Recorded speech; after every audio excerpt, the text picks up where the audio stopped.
The scene featured Takahashi-san, who met with an accident while trying to save his junior and lost his life in the process.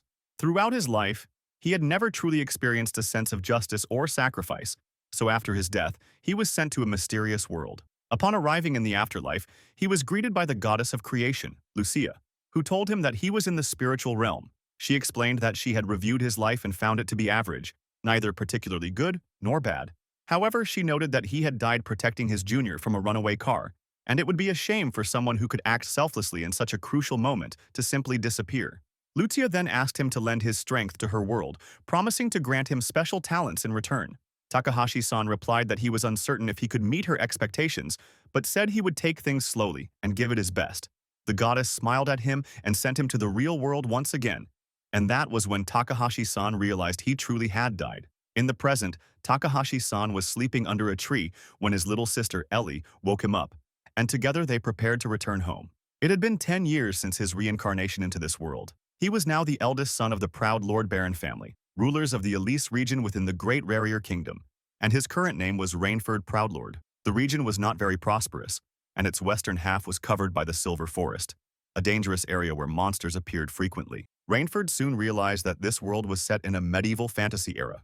A little later, Rainford and his sister arrived at their home, but he soon left again to venture into the forest. Once there, he leapt swiftly from tree to tree and reflected that this was only a glimpse of the power granted to him by the goddess.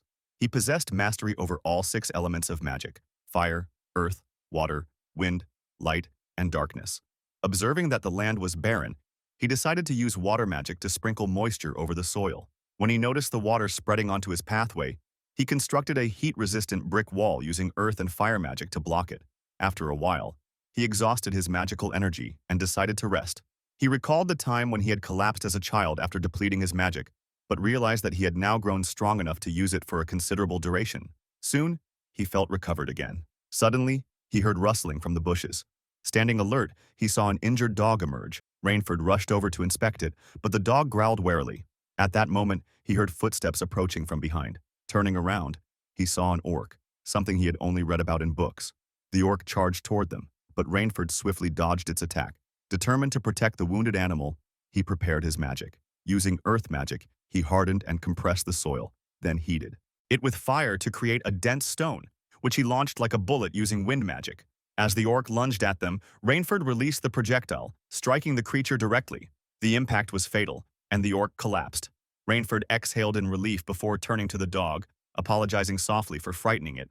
The dog whimpered, and he felt pity for the poor creature. It must once have been a beautiful, fluffy pup, so he decided to heal it using magic. His healing succeeded, and the dog perked up, running around him joyfully. Rainford smiled as the dog licked his face in gratitude. Realizing that dusk was approaching, he decided to return home before his mother became angry. He told the dog to stay safe and avoid trouble, though he knew the animal couldn't understand his words. As he began to walk away, he noticed the dog following him. He tried to send it back, saying it should return to its family, but the dog only whimpered and came closer. Unable to resist its charm, Rainford covered his face, admitting that the puppy was too cute to refuse.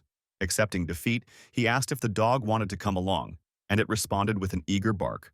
Rainford told the dog that his father was strict about manners, so it would need to behave well if it were to become part of the family. Thinking for a while, he decided to name the dog Shirou. Placing the pup gently on the ground, Rainford asked it to follow him to its new home. 3 months later, Rainford watched as Shirou lay beside his sister, Ellie, who was cuddled up against him. The once small puppy had grown rapidly and was now nearly twice his original size.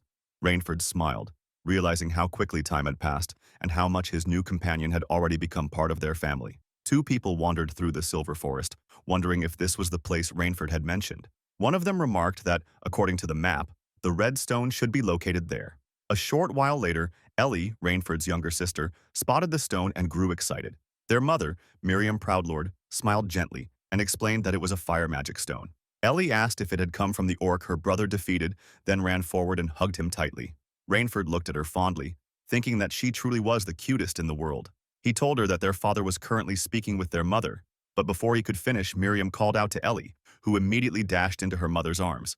Miriam Proudlord had once been a well-known mage, but she was now a gentle, slightly absent-minded mother who wholeheartedly supported her husband, the lord of the region. Fried, the butler of the household, arrived while wiping his eyes and remarked emotionally that Rainford had grown into someone truly admirable for defeating such a ferocious orc. Rainford remembered the time when he had brought Shirou home. He had been worried about whether the family would accept the now large dog, but they had done so without hesitation. Although his mother had been uncertain at first, since she had never kept a pet before, Ellie had been instantly enamored, and Fried had commented that he hoped Rainford would grow up to be as strong and big-hearted as Shirou. Soon, Rainford, Ellie, Miriam, and Fried entered the Lord's office, where Ellie immediately ran toward her father and asked why he looked so serious. The Lord told her that he was about to explain everything. He reported that they had found an orc corpse and a magic stone deep within the forest. An investigation team had been dispatched, but they found no trace of other orcs. Additionally, a large pond had been discovered where none had existed before, as well as a massive wall resembling a fortress barrier. For the moment, they had determined that it posed no immediate threat. However, based on the size of the magic stone and the characteristics Rainford had described, it appeared that he had not just defeated a regular orc, but an Orc King, a higher-tier species known to have caused significant destruction in other regions. Rainford realized that this was his first real achievement. The Lord went on to say that he planned to report the subjugation to the king once the situation settled. But for now, there was a different matter at hand. The magical power contained within the stone was extremely strong, so he intended to have it broken down into smaller fragments and distribute its energy throughout the territory. However, he wanted to consult Watts, the blacksmith, before proceeding. At that moment, Rainford raised his hand and asked if he could keep the magic stone. A few moments later, Rainford arrived at the barren lands with his father and the others. The Lord asked if he intended to use the stone there. Holding the magic stone in his hands and pointing toward the empty land, Rainford explained that he planned to divert water to the area and construct an irrigation system. His father told him that it was easier said than done. They had tried developing the land many times before, but the soil was too hard and no water sources could be found. Rainford smiled and said he intended to build a dam. The Lord was confused, not understanding what he meant. Rainford explained that a dam was a massive structure used to store and release water as needed. The Lord commented that such a thing would be a dream come true, but there were no visible water veins nearby. Rainford replied that they could not give up and asked his father to lend him the magic stone. The Lord tried to stop him, warning him to step back because it could be dangerous. But Rainford gripped the stone firmly and began channeling his magic into it. The Lord watched in astonishment as the stone's color slowly shifted from red to blue. When he finished, Rainford announced that he had changed its attribute from fire to water and warned everyone to brace themselves because the ground was about to tremble. His father looked at him with shock and asked what more he was planning to do. Rainford took a deep breath and began to cast his spell, recalling the moment he had once faced death. He thought about his family, his sister, and the subordinate he had protected back then.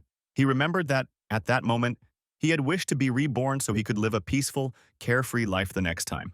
Channeling all his strength and magic, he poured his energy into shaping the land.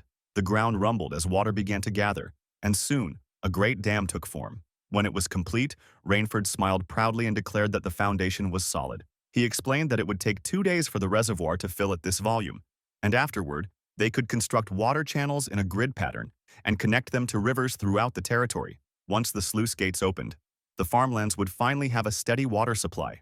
Rainford turned to his father with a smile, saying that this was what a dam looked like. But before he could finish, the Lord grabbed his shoulder and asked in disbelief if he had just used 2 spells at the same time. He also asked whether Rainford had even used an incantation. Rainford looked confused, not understanding what his father meant. The Lord, stunned, asked how he had managed to change a magic stone's attribute. Rainford thought for a moment and realized he had no idea how he had done it. It was something no one in this world was capable of. Using multiple spells simultaneously was said to exist only in myths and fairy tales. Then he remembered the goddess's words about granting him a fair amount of talents. And he couldn't help but wonder what she had truly meant by that. When Rainford was younger, he had once read one of his father's books and learned that the magic of their world consisted of 6 elemental attributes. Most people possessed an aptitude for only one of these elements. Those who could wield 2 were recognized as talented magicians, and those with 3 or 4 were celebrated as geniuses. Rainford had often wondered what it would mean if someone possessed an aptitude for all 6 attributes. Meanwhile, his father, the Lord, looked tense, unsure how he would report Rainford's abilities to the king. Miriam Proudlord, however, looked delighted and remarked that she had always believed her son had magical talent. The Lord finally sighed and admitted there was no point in worrying about it for now, but he also couldn't ignore the matter entirely. The use of nonverbal composite magic that combined 2 or more attributes was considered an extraordinary phenomenon, and remaining silent could lead other nobles to accuse him of treason, especially given that Rainford had changed a magic stone's attribute. After some thought, the Lord decided to leave for the royal capital the next day to report the construction of the dam, since the terrain had changed significantly and the new water flow would affect the tax system. He commented that the matter could no longer be postponed from their side. Rainford, feeling happy, said that with the dam completed, their harvest would improve next year and the land would become more fertile. The Lord, however, interrupted him, saying that there was something he wished to ask of him. A short while later, Rainford and Shirou were seen heading out together. The townspeople greeted them warmly as they passed. Rainford finally reached his destination and thought that, although the dam had been built and irrigation would soon begin, they still lacked proper farming tools for cultivation. He had come to the home of Watts, a dwarf blacksmith who lived on the outskirts of the territory. Earlier, his father had shown him a sword, explaining that he had commissioned Watts to forge it for his brother when he had become the lord. Rainford had admired the weapon, realizing that it was a remarkable piece of craftsmanship. The lord had described the blacksmith as eccentric, perhaps due to the typical temperament of dwarves, but undoubtedly a true master of his craft. Placing a hand on Rainford's shoulder, he had asked if he could entrust him with the request for the cultivation tools. That was how Rainford ended up at the blacksmith's doorstep. However, when he introduced himself, the blacksmith closed the door without listening. Rainford took a breath, reminding himself that this was for his dream of a slow and peaceful life, and knocked again. He politely introduced himself as a messenger from the proud lord family. This time, Watts opened the door and hurriedly invited him inside, realizing that Rainford was a noble. Rainford excused himself for the intrusion and stepped into the workshop. Once Watts had settled down, he asked about Rainford's business. Rainford handed him a letter, explaining that the details were written within and that they wished to commission iron tools for cultivation. Watts slammed his hands on the table and exclaimed that the task was difficult. They couldn't be made with ordinary iron.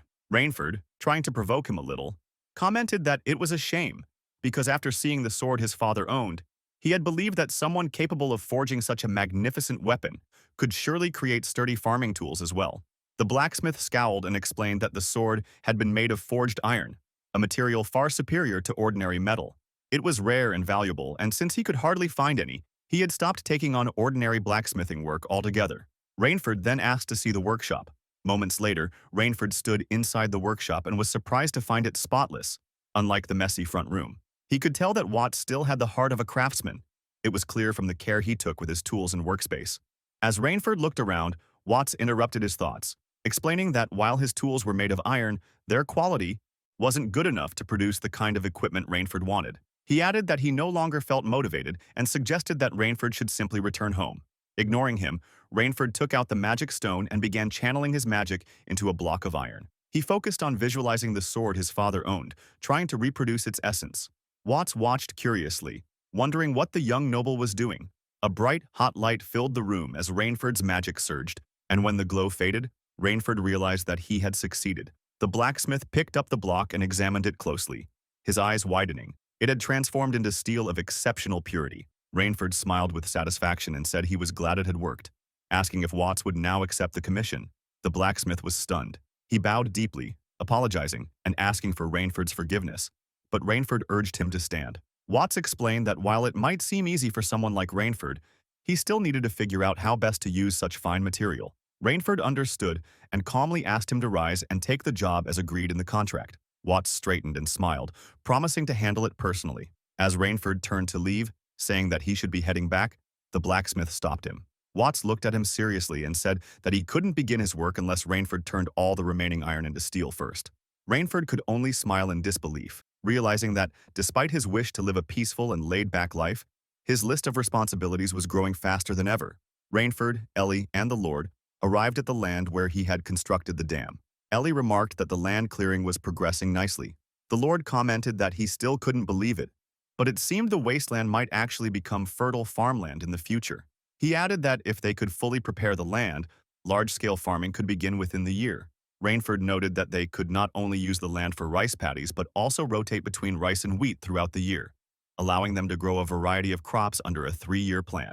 However, the Lord interrupted him and remarked that Rainford always had a strange pronunciation. Rainford agreed and quickly realized his mistake. He knew that this world had crops similar to those he was familiar with, though their names were pronounced slightly differently. Rainford then suggested that they should allocate the land properly and select suitable tenant farmers to ensure smooth farmland management. He proposed several other strategies, including the need to plan new residential areas in anticipation of population growth. As he continued, the Lord interrupted again and commented that they couldn't handle everything at once. Rainford agreed with his father, saying there was no need to rush and that the territory would thrive in time. Deep down, however, he thought that his slow life master plan was just beginning. Father and son exchanged hopeful looks, while on the other side, the tax inspector gazed at the land and muttered that it was still the same countryside dump as always. A short while later, Rainford, the Lord and Fried were on their way back home. Rainford was surprised to hear about the tax inspector's arrival. The Lord explained that the inspector had been sent from the capital by the kingdom, and although he had expected him to come eventually, his arrival was sooner than anticipated. He mentioned that the inspector was reporting everything to the kingdom, and since Rainford had been assisting Watt with his work, he was able to predict the situation to some extent. The Lord also mentioned that there was going to be a significant tax hike. When they reached the hall, the Lord greeted the inspector, but the man immediately scolded them for being late. Holding his head high, the inspector arrogantly introduced himself as the second son of the Marcus family, declaring that they had guts for keeping Vincent Great while waiting. He boasted that his family had long served as close aides to the royal family and managed the kingdom's finances for generations. Rainford realized at once that this man was a dangerous type. The Lord thanked him for waiting and said it was an honor to have him come all the way to such a remote place. The inspector dismissed the pleasantries and stated that he had come on royal orders to recalculate the new tax rates. He explained that he had already prepared the land maps and crop charts and that the calculations were complete. He then announced that the proud Lord Baron House would be required to pay 500 gold coins starting next term. Rainford was shocked, realizing that it was a 50 million increase in taxes on land that hadn't even been fully developed. The Lord objected, saying there was no way they could pay such an amount, as it was 10 times higher than before. The inspector glared at him and asked if he had a problem with the decision. When the Lord tried to explain, the inspector cut him off and reminded him of the kingdom's laws, implying that disobedience would be considered treason. The Lord tried to reason with him, explaining that the land was not yet ready for farming and that the figures he had were merely projections. He requested that the assessment be delayed until they had a clear idea of the harvest yield. The inspector stared coldly at the Lord before declaring that this was not a proposal but a royal decision, and any objection would be treated as rebellion. Rainford looked at his father, wondering how he would handle the situation. The Lord bowed his head, and Rainford realized that although his father appeared strong and proud, nothing mattered more to him than his family and the people of their land. Smiling faintly, Rainford decided it was time to show the true power of extreme respect and apology. Just then, Ellie entered with a cup of tea in her hands. She introduced herself nervously, and Rainford felt proud of her courage. She offered the tea to the inspector, but he threw it away, splashing it all over the teddy bear behind her. Ellie's eyes filled with tears as she said that her mother had worked so hard to make that teddy bear. She clutched it tightly and began to cry. The inspector stepped closer with the kettle and cruelly asked who had given her permission to speak. He then poured the remaining tea onto the teddy bear. Ellie burst into tears while the inspector laughed mockingly, saying that the tea was pathetic and even slum water tasted better. He added that it matched her tacky little outfit perfectly. The Lord immediately shielded Ellie and shouted at the inspector. The inspector yelled back, saying that a mere country noble had no right to challenge him and that he should be thankful he wasn't beheading him on the spot. Enraged, Rainford rushed toward the inspector despite his father's warning to stand down, unable to forgive anyone who made his little sister cry. Rainford stood before the inspector without fear or hesitation. His defiance provoked the inspector, who warned him that he would not get away with speaking so rudely. Rainford slammed his foot against the floor while the Lord tried to stop him, pleading with him not to harm the inspector. The inspector glared at Rainford, his fury intensifying. He declared that if Rainford truly wished to die, he would grant his wish, not as a duke's son or as a tax inspector, but as a royal knight. Ellie clung tightly to her father in the corner, trembling. The inspector summoned his magic and formed a blade of ice, striking it toward Rainford's throat. He launched a blizzard arrow in his direction, but Rainford quickly used his magic to create a protective circle around himself. The arrow struck the barrier and shattered. The inspector was shocked, muttering that Rainford had truly angered him by resorting to such tricks.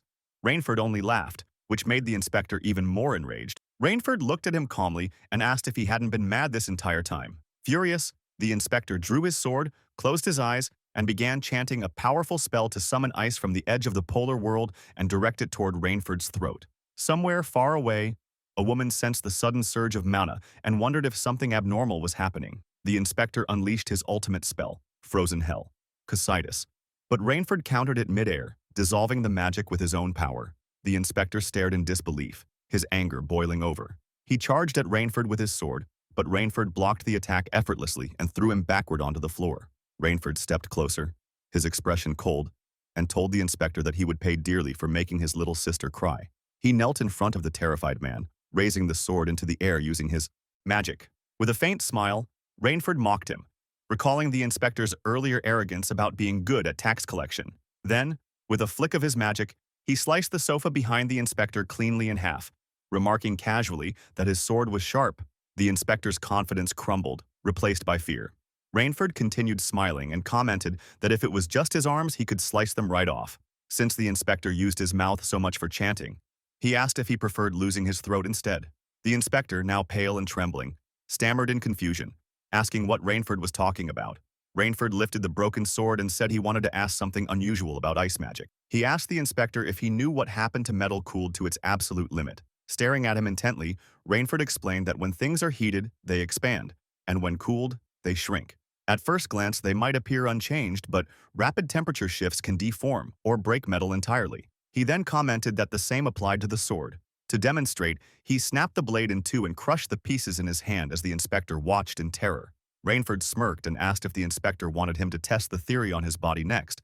The inspector's face turned white as fear overtook him. A moment later, he vomited and fainted on the spot. The Lord and Ellie cautiously approached the unconscious inspector and looked down at him in silence. The Lord sighed, saying that although he understood Rainford's anger, what he had done was excessive. Rainford merely laughed it off, his expression calm and unbothered. The next day, the inspector woke up in a bed inside Rainford's house. He saw the Lord of the Proudlord family, his wife, their little daughter who peeked from behind, and Rainford standing nearby. He realized that he had somehow avoided being killed, and everyone around him was treating the previous conflict as if it had never happened. He recalled hearing that he had collapsed from overwork during a tax meeting, or so the story went, but he knew deep down that he would never be able to forget something that intense for the rest of his life, because in that moment, he had been prepared to die. The inspector wondered if anyone could have defeated Rainford, even if he had killed him, since that would have inevitably led to a conflict with the Marquis family. That was how terrifying Rainford's power truly was. He realized that his own magic and swordsmanship must have seemed like nothing more than a child's play to Rainford, and although he had been utterly and completely defeated, everyone in the Proudlord family treated him with remarkable kindness. The inspector found the experience of gathering and chatting over a meal to be unimaginable compared to life in the Marquis household. The food they served was delicious, especially the sweet tomatoes. He found the vegetables in this region exceptionally flavorful, and among them the tomato stood out as something truly special. He sensed that this had something to do with Rainford's magic, and at that moment, Rainford explained that the tomato had been grown using his water magic technique. The inspector was still astonished by Rainford's knowledge of taxation and his understanding of a progressive tax system instead of a flat rate, based on the size of cultivated land and specific luxury goods. He began to wonder who this boy really was, because there was no way he was just 10 years old. He also recalled that when he had lost consciousness, his sword had somehow gone missing, and Rainford had a new one forged by a local blacksmith as a replacement. It was made of unbelievably pure steel, but the real issue lay in its mysterious properties. When he tested it with a light ice spell, he realized that it was no ordinary sword, and there was no way he could use such a weapon in front of others. Yet, he couldn't bring himself to tell Rainford. Later, after spending the whole day discussing the territory, they decided to postpone the matter of the tax rate, partly because the farmland development was still incomplete. They concluded that a flat tax based on land area would not be appropriate at this stage. That night, as the inspector lay in bed, he commented to himself that the day had been exhausting and full of events. He smelled the pleasant fragrance of a flower placed beside his bed and closed his eyes, realizing that he would be leaving the Proudlord territory the next morning. However, he still regretted that he hadn't apologized to Ellie. The next morning, the inspector was fully prepared to depart.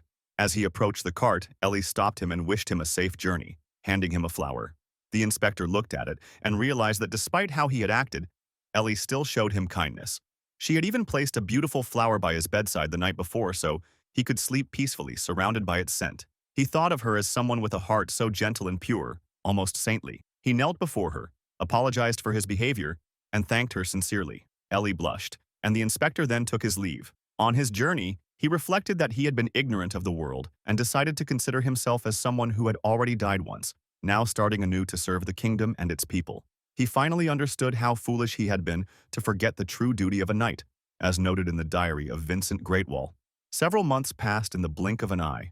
Rainford's father was away, having been invited by the king, seemingly as a reward for successfully completing the long-standing challenge of developing the wasteland. He remarked that Vincent had been terrified when he first woke up, thinking they might kill him.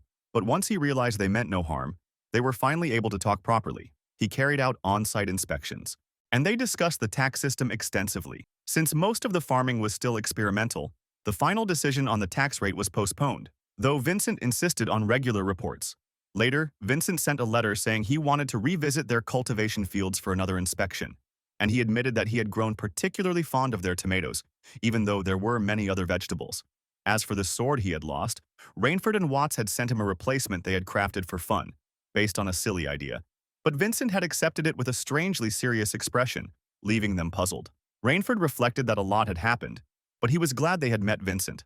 In the end, Vincent even apologized to Ellie, though Rainford still couldn't forgive him for flirting with her. He decided to set that aside and noted that he too had been invited to the royal capital, but formal gatherings were not really his thing. He made excuses about needing to inspect the wasteland further and worrying about the forest. As Rainford and Shirou headed toward the forest, the sun began to set. Rainford told Shirou to go home and laughed, but Shirou suddenly stopped and alerted him that there was someone ahead. Rainford looked closer and saw an elf surrounded by wolves, frightened and injured. He instructed Shirou to get closer so he could cast a spell. Shirou growled, and the wolves fled instantly, leaving the elf alone. Rainford landed beside Shirou and hugged him proudly for doing a great job. He then approached the elf and asked if she was all right, but she yelled at him to stay back. He stared at her calmly as she looked at him with anger in her eyes. After a pause, she demanded to know why a mere human like him was accompanied by a Fenrir, referring to Shirou. Both Rainford and Shirou stood there, staring at her with blank expressions.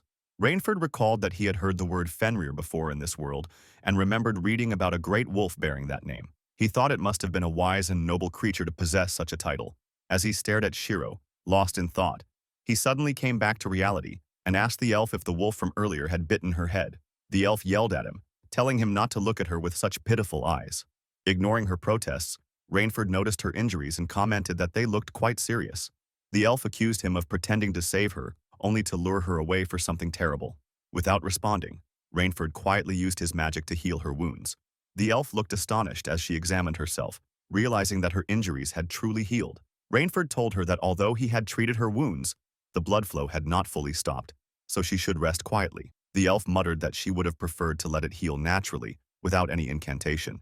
Rainford climbed onto Shirou's back and assured her that he had no intention of harming her, saying he would leave right away. The elf hesitated and then called out for him to wait. She admitted that she had acted disrespectfully toward the one who had saved her and apologized. She explained that she had been attacked by a forest wolf while investigating the forest. The others with her had managed to escape, but she was not quick enough to get away.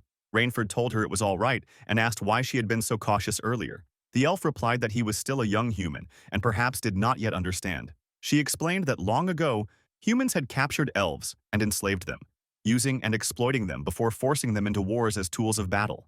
Regret and rage filled her whenever she thought about what the women and children had endured. From childhood, elves were taught that humans were a savage race that had committed unspeakable atrocities, and she had always believed that without question. But today, she had learned that there were exceptions. She thanked him and introduced herself. She said her name was Rhea, and that she was an elf who lived in the forest. Rainford introduced himself in return, explaining that he had been entrusted by the kingdom to manage the forest. He then asked if they were walking in the opposite direction from the forest entrance. When he suggested heading back, Rhea told him that they were actually going toward her village. Rainford looked at her in confusion, then quickly jumped toward a tree and said he would respectfully decline her request. Rhea grabbed his arm and told him there was no need for a child to be so polite, insisting that she wanted to thank him properly at the village. Rainford shouted that his mother was very strict about his curfew, but Rhea only smiled and told him she would make sure to thank him later. Rainford suggested that he could go home today and visit her tomorrow instead, but Rhea pulled him toward her and insisted there was no need to be so formal. Before he could react, she threw him forward. Realizing he was about to crash into a tree, Rainford quickly used his magic to protect himself with a barrier that distorted vision. He barely avoided hitting the tree, shaken but unharmed. A short while later, they finally arrived at her village. As soon as they entered, two elves seized Rainford and demanded to know why a human had come there. Rhea shouted at them to release him, explaining that he was her savior. One of the elves raised a bow and aimed at Rainford, but before the arrow could reach him, Shirou appeared and intercepted the attack. The elves gasped, recognizing the creature as a divine beast.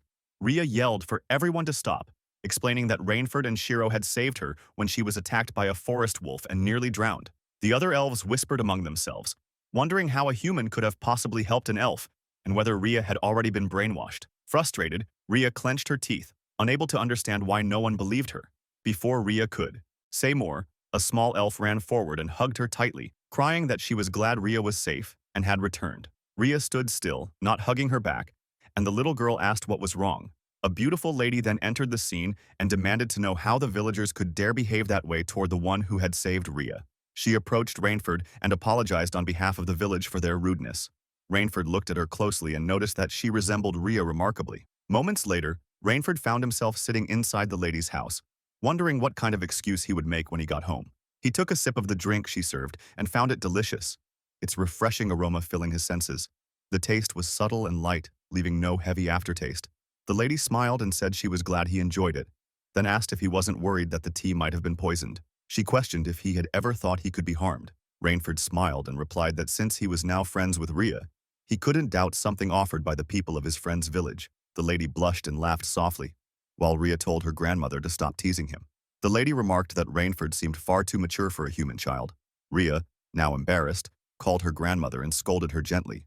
The lady smiled and said that bringing a human to their village was quite unusual, but then turned to Rainford and sincerely thanked him for saving her granddaughter's life. Rainford replied humbly that it was nothing, as it had been Shirou who truly saved Rhea from the wolf pack. The lady stood and told him that there was no need to be so modest, suggesting instead that they talk for a while. She explained that the forest wolves which attacked Rhea did not normally appear near the village, but recently, the number of magical beasts in the forest had been increasing rapidly. It seemed that a far stronger creature had awakened deep within the forest. Seeing Rainford's puzzled expression, the lady clarified that she was speaking of an ancient dragon.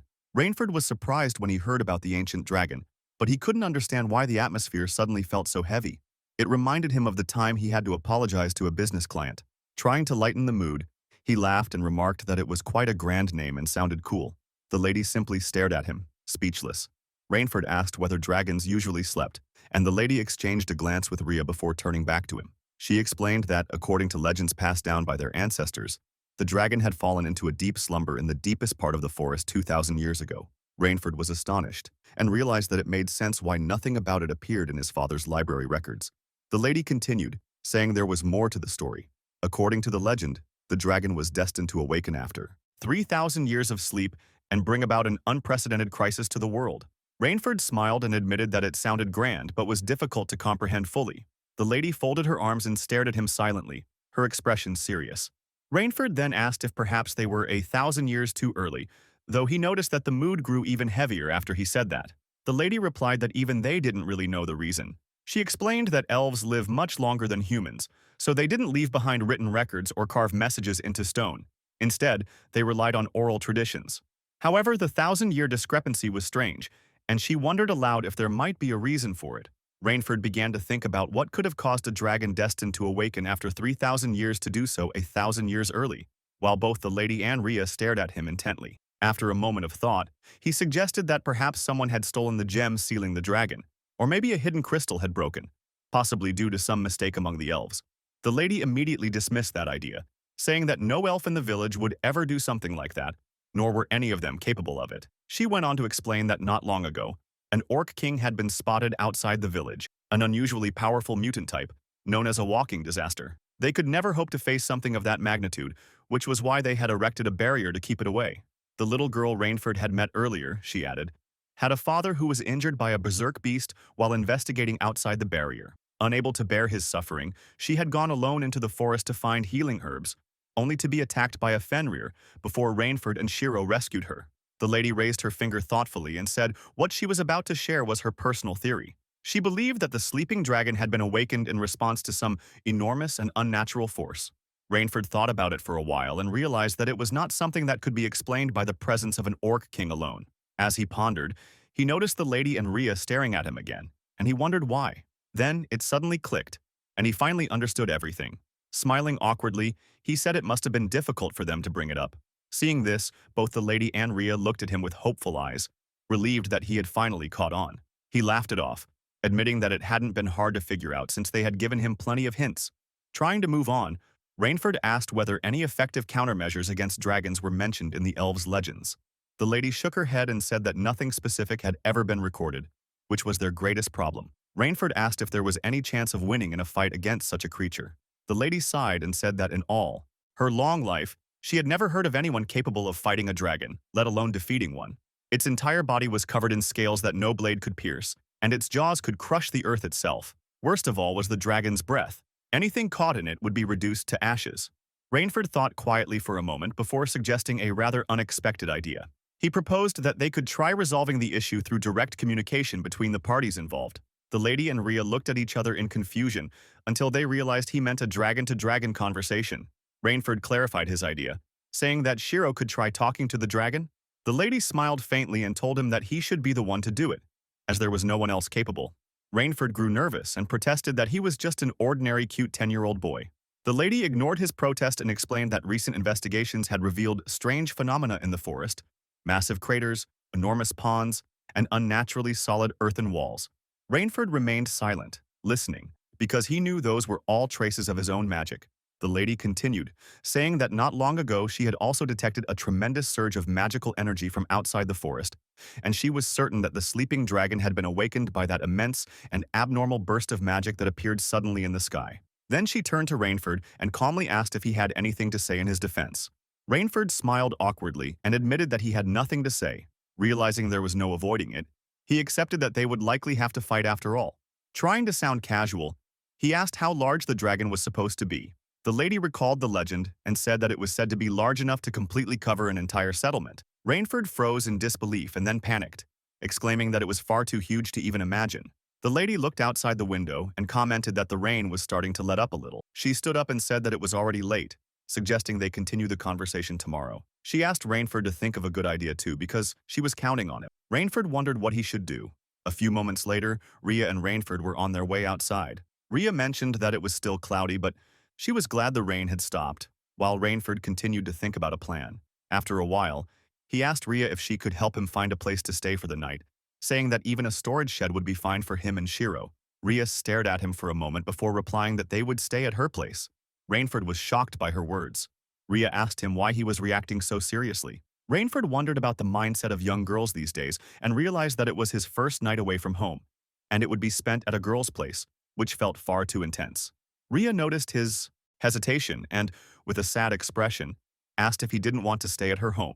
Rainford quickly replied that it wasn't like that, but he didn't want to trouble her or her family. Rhea told him not to worry because her family had been killed by humans a long time ago. They had been taken away as slaves for their ability to use magic and were forced into war, where all of them died. Rainford listened quietly and apologized for her loss. Rhea explained that in the past, she would have hated him as just another cruel human. But now, after he had saved her, she had come to realize that not all humans were the same. She added that, although her parents were gone, everyone in the village was precious to her, like family, so he shouldn't feel sad.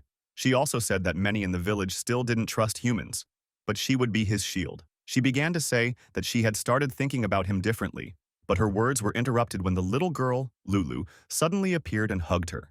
Rhea asked Lulu why she was out for a walk at that hour. Lulu explained that her father wanted to take a walk to keep his body from getting stiff. As they talked, Lulu's father thanked Rhea for always looking after his daughter. Rainford turned toward the man and noticed that he was huge, with one leg made of wood. Lulu looked at Rainford and said that she should at least thank him too. Rainford smiled and replied that he hadn't done much. It was Shirou who saved her. Lulu teased him, telling him to be more careful wandering in the forest alone when he was just 10 years old, and then proudly added that she was 52. She declared herself the older one, making Rainford fume with frustration. He thought that Rhea clearly had no intention of revealing her true age. He told Lulu that no matter her age, she was still just a kid. Lulu snapped back that humans were so cheeky. The two of them glared at each other, but Lulu's father interrupted and said that while he appreciated Rainford for saving Rhea, he shouldn't act high and mighty in their village. He admitted that he despised humans and couldn't understand why someone like Rhea would associate with him. Rhea tried to stop him and explained that Rainford had saved her and she didn't want to hurt the person who had helped her. She pleaded with Lars, Lulu's father, to let it go for her sake. Lars apologized, and Lulu said they would be heading off now. Rhea reminded them to watch their steps carefully. As they left, Lars muttered a curse toward Rainford. Rainford realized that it was natural, as the elves' hatred for humans ran deep. After they left, Rhea explained that Lars was the one she had mentioned earlier, the man who was attacked by a magic beast while hunting. She said he couldn't move properly anymore and probably took out his frustration on Rainford. She added that it was painful for her not to be able to help him, but if a dragon ever appeared, she would fight it to the very end, even if it meant being burned by its breath or crushed to death, because her companions were like family to her, and she couldn't bear to lose them like she lost her parents. She looked down sadly, wondering what she would do without them. Rainford noticed blood on her arm and interrupted her thoughts, telling her that she was bleeding and that he would treat her wound. While tending to her injury, he asked if Lars was the only one hurt. Rhea replied that if both minor and serious injuries were counted, there were quite a few. Rainford asked if it was possible to gather all the injured villagers in one place. Rhea looked at him curiously and asked what he was planning. Rainford simply asked her to gather everyone who was hurt. A short while later, Rhea gathered all the injured elves in one place. The villagers were irritated at being called out in the middle of the night and began cursing Rainford. He started speaking, apologizing for disturbing them so late, but they continued to mutter and insult him. Rhea asked if he was sure about this and what exactly he was planning to do. Rainford winked at her and said that he just wanted to solve their little neighborhood issue and get along with everyone. He then introduced himself, explaining that he had been entrusted by the Great Barrier Kingdom with the management of the Silver Forest. The elves cursed him even more, but Rainford ignored them, admitting that they were right to be angry. Still, since he was acting under the direct orders of the kingdom, he couldn't just sit back and ignore what was happening in the forest. As he spoke, he began to understand where their resentment came from, but then he suddenly sensed someone casting wind magic. He turned around and saw Shirou arriving. The elves immediately grew terrified of the beast. Shirou growled at them menacingly, but Rainford quickly stepped forward and stopped him.